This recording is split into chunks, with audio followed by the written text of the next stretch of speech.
반갑습니다. 오늘은 테슬라의 초대형 에너지 계약, 유럽 자동차 시장의 상황 등을 함께 살펴보겠습니다. 첫 번째로 살펴볼 내용은 15기가와트시가 넘는 메가팩 계약입니다. 일단 이 15기가와트시라는 규모가 얼마나 큰지부터 정리하겠습니다. 이번 분기 테슬라 에너지 저장 장치 설치가 아주 큰 폭으로 올라갔습니다. 바로 이때 규모가 한 분기에 9.4기가와트시였죠. 그리고 이번 2분기 이렇게 올라간 에너지 저장 장치로 인해서 에너지 매출과 관련된 기대도 아주 높은 상황인데 이것도 조금 이따가 추가로 다루겠습니다. 그리고 2023년 전체 에너지 저장 장치 설치 규모가 14.7기가와트시입니다. 그런데 이번에 체결된 계약 하나로 15기가와트시의 메가팩을 설치하게 되었으니 말 그대로 계약 한 건에 1년치 이상의 성과를 확보한 것입니다. 지금 보시는 게 기가 텍사스에 설치되어 있는 메가팩인데 조금 더 시각적으로 보게 된다면 이 규모의 70배 이상의 메가팩이 15기가와트시 계약으로 인해서 설치가 되게 되는 것입니다.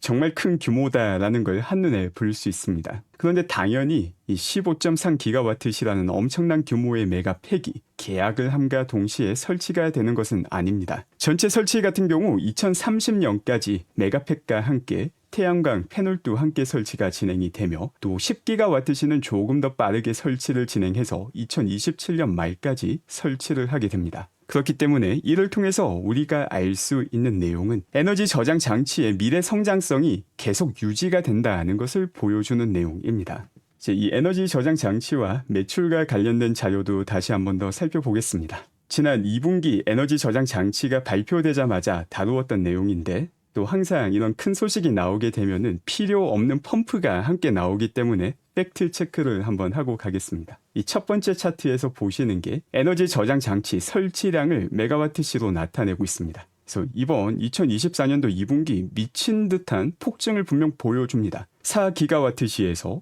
9.4기가와트시로 한 분기 단위로 봤을 때 100%가 넘어가며 보통 6분기마다 한 번씩 큰 점프를 보여주던 게 에너지 부분인데 역시 이번에도 그 큰 점프를 보여주었다라는 아주 큰 성과가 있습니다. 그런데 많은 경우에 에너지 저장 장치로부터 나오는 매출 자체가 여기에 그대로 정비례해서 2배 이상 올라갈 것이다 라는 하이프를 만드는 경우가 있는데 이는 사실과 다릅니다. 지금 보시는 옆에 차트 같은 경우는 에너지 저장 장치 설치가 전분기 대비 얼마나 많이 변화하였고 그 다음에 에너지 부분의 매출이 전분기 대비 얼마나 변화하였는지를 나타내고 있습니다. 지난 2021년 2분기 같은 경우도 실제 설치량이 186% 증가하였는데 매출을 보게 된다면 62%가 증가합니다. 또 그 밖에도 아주 가파르게 에너지 저장 장치 설치 변화율은 높게 증가하였지만 매출 변화율은 여기에 많이 못 미치는 것을 여러 번 보았습니다. 저장 장치 설치량에 비례해서 매출도 그대로 올라간다라는 것은 역사적으로 다른 모습을 많이 보여주었고 또 그 실체를 살펴보게 된다면은 단순하게 설치를 하는 순간 에너지 매출을 인식하는 게 아니라 이걸 설치하고 난 다음에 계약에 적혀 있는 특정 마일스톤을 달성할 때마다 매출을 인식하고 또 추가로 한 번에 돈을 받는 게 아니라 여러 번 나눠서 돈을 받는 경우가 많기 때문에 이게 올라간다 하더라도 매출에는 그대로 반영이 되지 않는다는 것을 볼 수 있습니다. 완벽하게 똑같진 않지만 쉽게 생각할 수 있는 유사한 경우가 이제 우리가 주가 차트를 볼 때 이평선의 성격을 조금 가지고 있다라고 하면은 조금 그 성격을 쉽게 이해할 수 있기도 합니다. 분명 미래에는 받을 돈이지만 지금 당장 받는 것은 아니고 이 에너지 저장 장치 설치와 성과에 따라서 설치한 만큼의 돈을 미래에 받기 때문에 경제적 실질로 봤을 때 미래에는 받게 되는 돈이지만 조금 나눠서 받게 된다라는 점을 유의할 필요가 있습니다. 그래서 이번 분기 같은 경우도 그렇게 말도 안 되는 성장을 이루었기 때문에 매출로 봤을 때도 당연히 전분기보다 에너지 부분에서 나오는 매출은 큰 폭으로 증가할 거지만 막 100% 증가 같은 기대는 조심하여야 되는 상황입니다. 다만 경제적 실질로 봤을 때 결국 다 매출이 될 것이다 라는 것은 분명한 사실이고 또 오늘 계약에서 봤듯이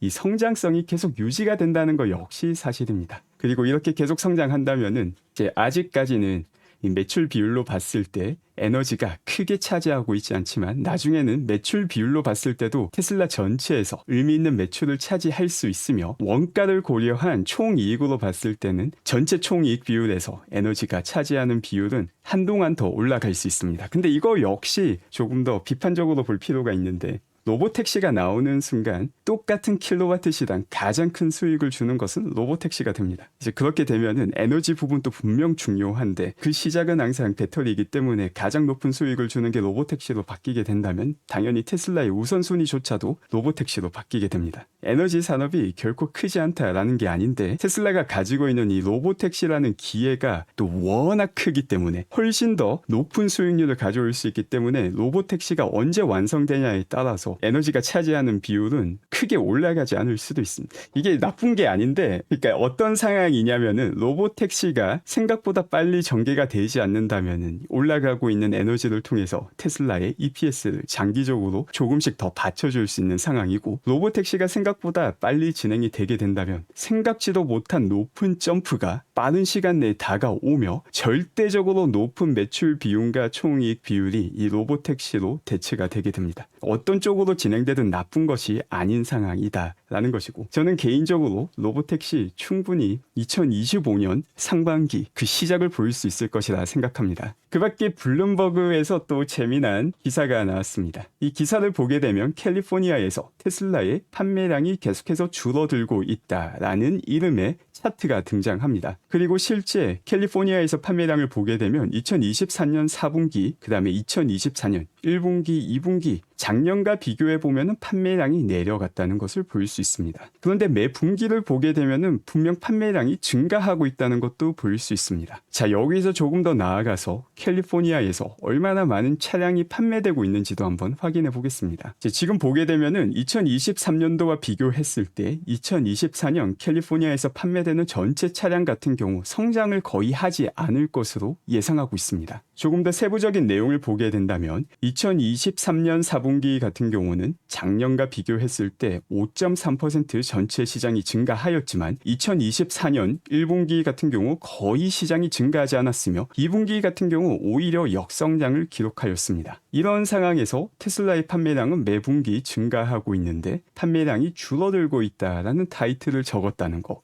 아주 흥미롭기도 합니다. 이렇게 작년과 비교한다면 분명 틀린 말은 아닌데 이 캘리포니아라는 곳 자체가 2024년도 여기가 시장이 피크를 찍었기 때문에 이때 판매량이 줄어든 건 분명 사실입니다. 근데 그 다음 시장을 보니까 거의 똑같은 규모의 시장이었고 2분기에서는 전체 시장이 쪼그라들었는데 테슬라의 판매량은 매 분기 증가하고 있죠. 이게 과연 안 좋은 것일까? 정말 판매량이 내려가고 있는 것일까? 이렇게 단순하게 기사에 적혀져 있는 헤드라인이나 설명을 보는 것보다 본인이 직접 전체 데이터를 확인하고 판단하는 게 아주 중요한 이유입니다. 그리고 기가 베를린 확장 역시 준비가 잘 진행되고 있다는 것이 사진으로서 확인되었습니다. 토비아스님께서 공유해주신 이 사진을 보게 되면 기가 베를린 확장하는 부지 벌써 볼목이 시작되었다는 것을 볼 수 있습니다. 그리고 유럽 시장과 관련된 종합적인 분석을 AJ님께서 공유해 주시기도 하였습니다. 지금 보시는 게 매월 유럽 시장에서 판매되는 차량을 나타내고 있으며 절대적인 수치로는 약 100만 대가 매월 판매되고 있는 상황입니다. 그리고 판매량이 매년 어떻게 변화하고 있는지 작년 같은 경우 그 전의 동월과 비교해 보면은 거의 항상 성장을 보여주었으며 그 성장 폭도 높을 때는 20% 중반까지 보여주었습니다. 그리고 유일하게 작년 동월 대비 월 판매량이 하락하였던 게 작년 12월입니다. 그리고 2024년을 보게 된다면 여전히 유럽 자동차 시장 전체가 성장하는 경우가 많았는데 다만 그 성장폭 면에서 10% 초반을 보여주거나 3.6%로 그 규모가 조금 작아졌다는 걸 볼 수 있고 또 조금이나마 역성장을 하는 주기도 더 많아졌다는 것을 볼 수 있습니다. 다만 여전히 트렌드 자체는 유럽 전체 자동차 시장도 뭐 크게 나쁜 트렌드를 보여주고 있지 않다는 것을 확인할 수 있습니다. 그리고 전기차 부분만 따로 떼어서 보게 된다면 역시 비슷한 패턴을 볼 수 있습니다. 다만 작년 같은 경우 성장률이 뭐 100%인 경우도 있었고 50%를 넘기는 경우가 상당히 많았습니다. 그런데 올해 들어서는 여전히 의미있는 성장을 하는 경우도 많지만 역성장을 하는 빈도가 역시 꽤나 자주 보이고 그 성장폭이 조금은 작년과 비교해서 낮아졌다는 것을 알 수 있습니다. 그런데 중요한 점은 이런 유럽 시장 몇 년 전만 한다 하더라도 전기차의 전체 자동차 시장 침투율이 1%가 되지 않은 게 몇 년 전입니다. 3, 4년만 돌리니까 그 1%가 3, 4%가 되고 또 3, 4년이 지나니까 그 3, 4%가 8%가 되고 이제는 15%를 논하게 되었습니다. 그래서 이렇게 2023년, 2024년만 본다 하면은 크게 변화가 없는 것처럼 보일 수도 있습니다. 큰 트렌드가 진행된다 하더라도 짧은 기간을 보면 볼수록, 작은 시장을 보면 볼수록 그 트렌드에 어긋나는 자료는 항상 확인할 수가 있게 됩니다. 그래서 지금은 그 성장 속도가 조금 줄어든 것 같은데 사실 결코 그렇지도 않습니다. 지금 빠르게 성장하다가 전기차 침투율이 유럽 내에서 크게 하락하는 구간이 2번 있는데 이 2번 모두 다 전기차 보조금이 크게 삭감이 되었을 때입니다. 그래서 우상향하다가 외부 이벤트인 전기차 보조금 삭감으로 인해서 다시 침투율이 한번 작아지고 다시 우상향하다가 전기차 보조금이 삭제가 되고 다시 침투율이 낮아졌다가 또 우상향하고 있습니다. 시간과 함께 외부 요인을 제외한다면은 전기차는 계속해서 내연차 시장을 잡아먹고 있다는 것을 알 수 있으며 몇 년이 지나게 되면 이 15%가 금세 50%를 넘기게 됩니다. 이게 항상 점프식으로 이루어지게 되죠. 우리가 2023년도에 봤던 뭐 100% 성장, 50% 성장 이렇게 성장하는 구간이 금방 다시 다가올 수 있습니다. 이런 큰 점프가 언제 올지 그 누구도 알 수 없지만 3년 안에 온다는 건 거의 확정적인 사실입니다. 그래서 이렇게 큰 기회가 다가오고 있기 때문에 뭐 한 주 단위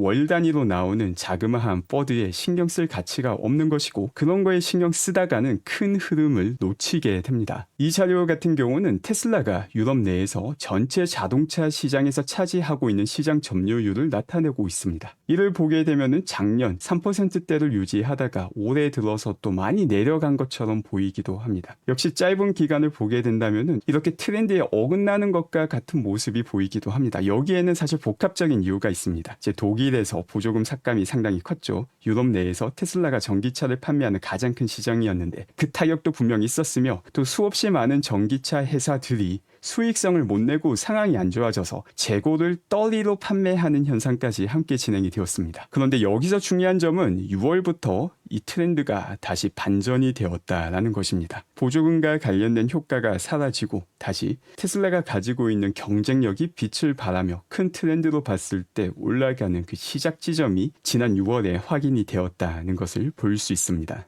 연료 타입별 유럽 시장에서 판매되는 차량의 트렌드를 정리한 자료입니다. 내연차 같은 경우 지속적으로 내려가는 모습을 보여주고 있으며 하이브리드 차량이 단기적으로는 어느 정도 인기를 얻고 있는 것도 확인할 수 있습니다. 그리고 전기차 같은 경우도 꾸준하게 인기를 더 얻어가고 있는데 역시 지난 6월을 보게 되면은 다른 모든 종류의 차량과 비교했을 때 전기차가 얻은 시장 점유율이 가장 크다는 것을 볼 수 있기도 합니다. 이 역시 지금 단기적으로만 본다면은 마치 하이브리드가 더 잘 나가는 것 같지만 3년 안에 전기차가 다른 모든 종류의 연료 타입보다 훨씬 더 높은 시장 점유율을 갖게 되는 모습을 볼 수 있게 됩니다. 이때 돼서 이 자료를 다시 보게 되면 하이브리드라는 것은 본질적으로 오랫동안 갈 수 없었구나라는 걸 너무나도 당연하게 미래에는 이야기하게 될 것입니다. 그 밖에 지난 11일 테슬라 FSD 12.5와 관련된 내용을 정리했었습니다. 이때 나왔던 내용이 엔투엔드 인공지능을 활용하는 싱글 스택이 다시 활용이 된다라는 내용을 정리했었습니다. 바로 도심 주행과 고속도로 주행이 엔투엔드 인공지능에서도 다시 하나로 합쳐진다라는 내용, 그리고 이것보다 조금 더 중요했던 내용이 이제 차량끼리 커뮤니케이션이 가능해져서 문제가 있는 도로 공사 중이다 그러면 그 도로로 가지 않고 조금 더 나아가서는 도로에 파톨이 있으면 이것까지 공유해서 피해 나갈 수 있는 그 기본 베이스를 마련한다라는 주요 내용이 포함되기도 하였으며 또 사이버 트럭에도 드디어 FSD가 적용이 시작되는 게 12.5다라는 내용을 정리를 했었는데 이와 관련된 내용을 일론 머스크가 다시 한 번 더 확인해 주었습니다. 이 모든 내용을 확인해 주지는 않았고 이제 사이버 트럭에서도 12.5부터 FSD가 적용이 된다는 내용, 그리고 고속도로 주행과 도심 주행이 합쳐진다는 내용은 오늘 일론 머스크가 다시 확인해 주었습니다.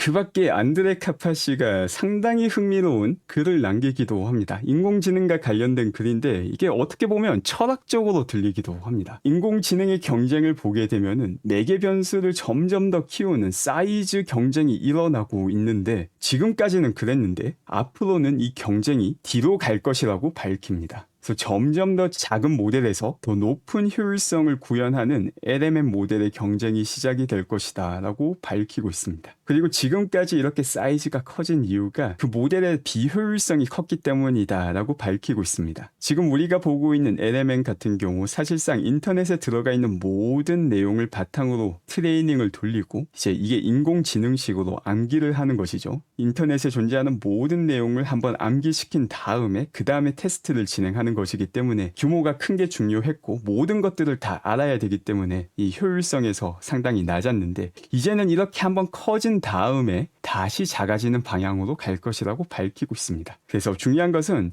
처음부터 작은 게 중요했던 게 아니라 한 번은 커질 필요가 있었고 이렇게 커진 모델을 바탕으로 다시 작게 만드는 모델은 훨씬 더 효율적으로 작동할 수 있다라는 아주 재미난 이야기를 합니다. 또한 이 모델의 발전 과정을 보게 되면은 직선으로 발전하는 게 아니라 이렇게 계단식으로 발전을 한다라고 말을 합니다. 여기에 더 나아가서 테슬라에서도 똑같은 걸 하고 있다라고 밝히고 일론 머스크가 여기에 동의한다고 밝힙니다. 자, 이게 뭘 의미하는가 상당히 흥미롭죠. 일단 모델 자체가 커지면 커질수록 추론 시간이 많이 걸리게 됩니다. 매개 변수가 많아진다는 것은 그만큼 계산을 더 많이 한다는 것이고 한번 답을 얻기 위해서 거쳐야 되는 계산이 많아진다는 것을 의미합니다. 이 때문에 하드웨어가 점점 더 좋아져야 된다라는 이야기도 분명 나오고 있는데 다시 한 번 더 모델이 작아지면서 효율성이 커지게 된다면 이제 추론 시간이 더 단축되게 됩니다. 작은 규모의 모델을 통해서도 아주 효율적인 인공지능 모델을 만들 수 있다라는 이야기가 되는데 일론이 여기에 동의를 했기 때문에 어떤 식으로 인공지능이 발전하는지 또 상당히 기대가 됩니다. 지금 이 대화 같은 경우는 현 시대의 가장 핫한 산업의 선두주자에 있는 두 명의 천재가 나누는 대화를 이렇게 실시간으로 볼 수 있다라는 것도 사실 엄청난 축복이고 X가 있기 때문에 이런 내용을 볼 수 있기도 합니다. 또 X 덕분에 아주 재미난 내용을 볼 수 있기도 합니다. 바로 미국 대통령의 글입니다. 조 바이든 대통령은 나는 아프다는 글을 올리고 그 다음에 이어서 글을 올리는데 사실 이걸 연결하면 내가 아픈 게 아니라 일론 머스크와 그의 부자 친구들에게 질린다. 뭐가 질리느냐? 표를 매수하는 행위에 질린다라고 말을 합니다. 그런 다음에